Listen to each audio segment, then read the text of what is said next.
Christians are being massacred in Nigeria. Why is the global community silent?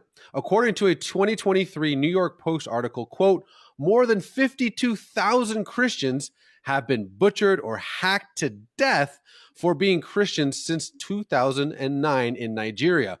Where is the outrage? Where are the campus protests? Well, Brian Orm, CEO of Global Christian Relief, joins us now. So, Brian, what is going on in Nigeria? It is indeed a massacre, and it needs more attention. It's devastating and unthinkable what's happening to the Christian community across the Middle Belt and the northern region of Nigeria. And I've been in the field with believers there and seen firsthand what is happening across that region, which again is hard to wrap our minds around, but it's happening every day. And again, we just had an attack over the past week on Palm Sunday as well too that was devastating. So, can you give me some examples of maybe what's happening on the ground? Yeah, so there's a number of different Islamic extremist groups. It could be Boko Haram, Fulani militants who've been radicalized, Islamic State of West Africa Province, another kind of Al Qaeda spinoff, and these are all kind of pushing through Christian communities in the northern region, attacking at night. They kind of go through the same protocol: attack, abduct, rape, forced marriages, take over communities, and force thousands of Christians that have been in those communities for decades to leave and be forced to go to IDP camps and find help and be basically put in a situation where they're completely vulnerable and left with nothing because of their faith in Jesus.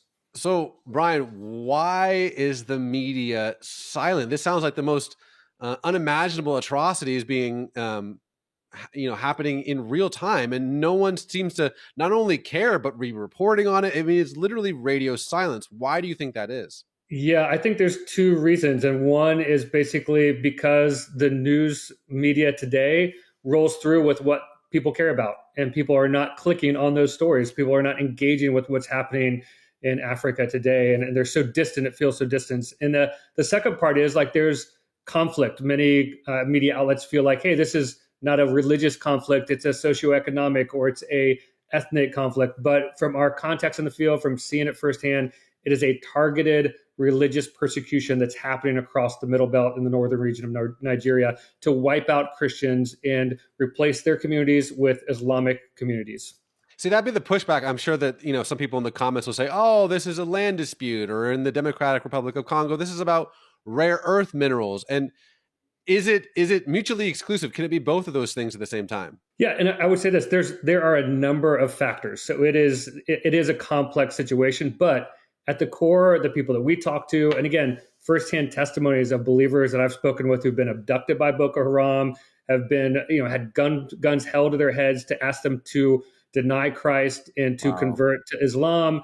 In fact, spending time with Suzanne, a wonderful woman who was shot in the temple and left through the temple, left for dead, and now miraculously survived, but has lost her eyes and still has incredible faith, but she was unwilling to deny Christ. And that's happening time and time again across the Christian communities. Wow. That, I got chills. Wow. I think this is such an overwhelming story.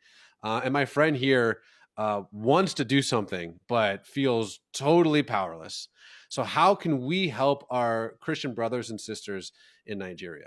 Yeah, it's first is to just be willing to step into their stories, read the stories from outlets like Global Christian Relief. There's many of others out there covering the stories. You have to look to find them, but enter and engage the stories.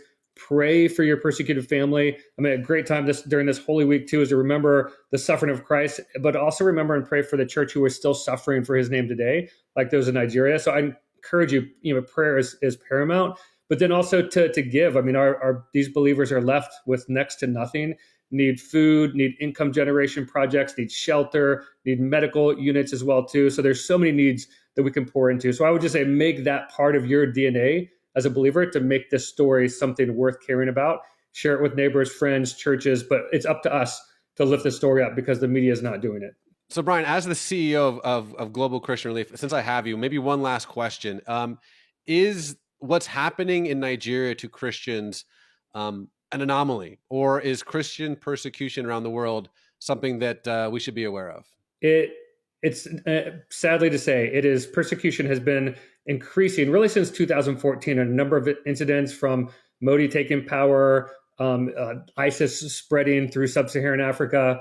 Modi, It's the Prime incredible. Minister of India. Yeah, Modi, the Prime Minister of India. So many things that we've seen over the last decade that have increased Christian persecution around the world. So we're seeing it happen in violence in sub-Saharan Africa and places like Nigeria, but we're seeing discrimination laws, seeming like blasphemy laws and anti-conversion laws across Asia, and it's rising and increasing. And we have to open our eyes to see it. Brian, thank you so much, my friend. Your work is so important. God bless. Yeah, thanks, Raj.